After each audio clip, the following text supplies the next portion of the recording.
Hi అండి. ఈరోజు నేను చెప్పే విషయం ఏంటంటే, మన టొబాకో బోర్డ్ వారు ఈ మార్కెటొచ్చి పొగనారొచ్చి 5,000 ఎళ్తుంది అని చెప్పేసి పేపర్‌లో ఈరోజు ప్రకటన ఇచ్చారండి. ఇవాళ 5,000 మార్కెట్టు అంతేం లేదండి ఇక్కడ. ఇక్కడొచ్చి 3,000, 3,500, 4,000 లోపే ఎళ్తుందండి.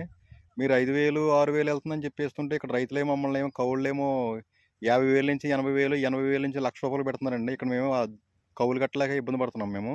మీరు ఉన్న మార్కెట్‌ని ఉన్న మార్కెట్‌లా పెట్టండి. అంతేగాని లేని మార్కెట్‌ని ఉన్న మార్కెట్‌లా పెడుతుంటే చిన్న కారు రైతులు ఇక్కడ నార్మల్‌గా కట్టుకునేవాళ్ళొచ్చి ఎకరానికొచ్చి ₹80,000 నార్మల్ భూమి కౌలు కడుతున్నామండి ఇక్కడ మేము. మీరు చెప్పి చిన్న మాట కోసం ఇక్కడ భూమి కవులు 80,000 అనేది ₹1,00,000 కూడా పెడుతున్నారండి ఇక్కడ. ఇక్కడేం మార్కెట్ వచ్చేసేమో 2,000, 3,000, 4,000 అని చెప్పి మాట్లాడుతున్నారండి. అలాగే పొగాకు రేట్లప్పుడు కూడా ఫస్ట్‌లోనేమో 290 చొప్పున చాలా పొగాకు కొన్నారు. ఆ టైంలో వచ్చేసి ఎకరం వచ్చి 45,000, 50,000 అన్నారు. మళ్ళీ లేదు లేదంటూ ₹450 చేశారు మార్కెట్. ₹450 మార్కెట్ చేసి అంతా పోయేసి 15 రోజులు బట్టి నారు కొంటున్నారు, పొగాకు కొంటున్నారు మీరు.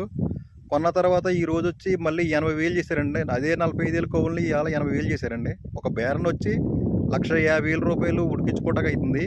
లైసెన్స్ వచ్చి పొగాకు అమ్ముకుంటానికి 2,00,000, 2,50,000 చెప్తున్నారండి. మీరు పెట్టి ఒక్క రోజు మార్కెట్ కోసం మాకు ఇక్కడ మీరు పెట్టి ఒక్క రోజు మార్కెట్ కోసం మాకిక్కడ చాలా ఇబ్బందులు పడుతున్నామండి మేము.